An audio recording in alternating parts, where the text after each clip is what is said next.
Last Halloween I made some royal icing skull cookies, and so this year I thought I'd make some fondant ones for those of you who decorate in fondant. This is a very easy project. Stay tuned to see how I do it. We're going to start with some black royal icing. I'm just covering the cookie. I've diluted it quite a bit. I want it to kind of varnish my background in black, so when we look inside his eyes there's darkness. Make him look a little bit more creepy.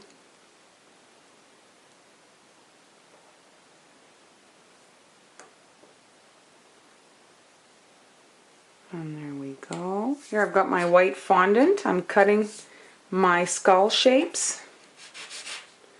1 and 2. Remove the excess. Be sure to put it away so it doesn't dry out. Now I'm going to be using a small heart cutter to cut out the nose. There we go. And now a small circle. This is a flower cutter, but I'm using the other end and cutting the eyes out. Try to line them up. There we go.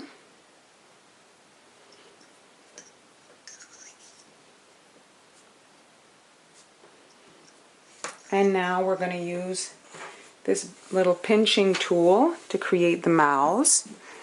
And I'm going to go on this side and pinch, and this side and pinch.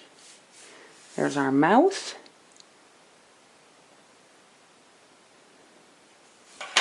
At this point you may want to recut your fondant.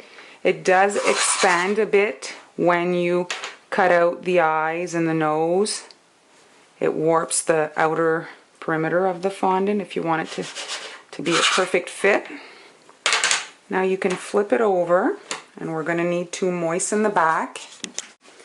Everyone has their preferred thing for sticking fondant onto the cookie. I just use water. I brush the water onto the fondant, and this activates the sugar in the fondant. I don't need to add anything else. Don't add too much water or it'll ooze out and create a mess. You just want it to get somewhat tacky to stick onto the cookie. If it drips over the side, it'll give you some stickiness and shininess that you might not want. There we go. Now don't touch them because you'll warp them. Take the cookie, flip it upside down, and gently press the cookie.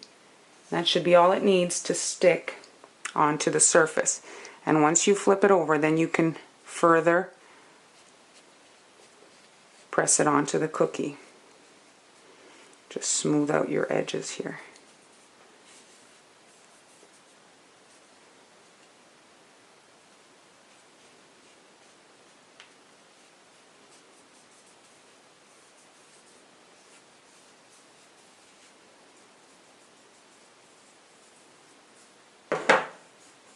Now at this point the cookies could be finished, but I'm going to add some eyes. Okay. I've got some yellow icing just for contrast with the skull.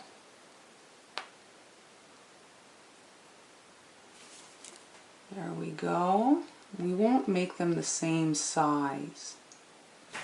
Let's make this one a little bit smaller, just to make it look a little bit funny.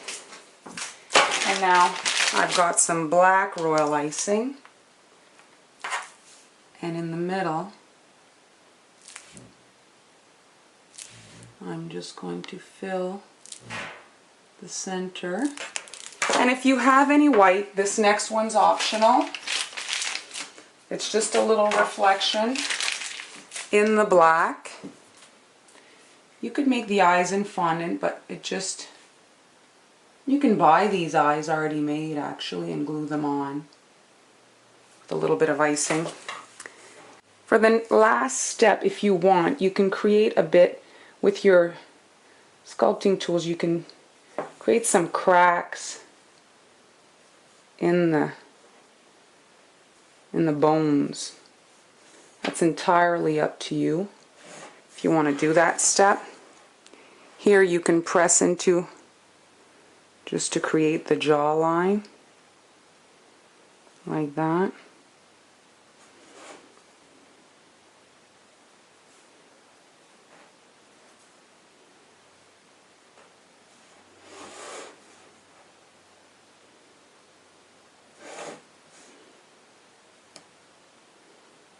Little step adds a bit of character to them, and if you have petal dust, you can come in and dust the cracks just to accentuate them. Skull fondant cookies. You can just let these dry, set up overnight because of the royal icing, and they'll be ready to wrap.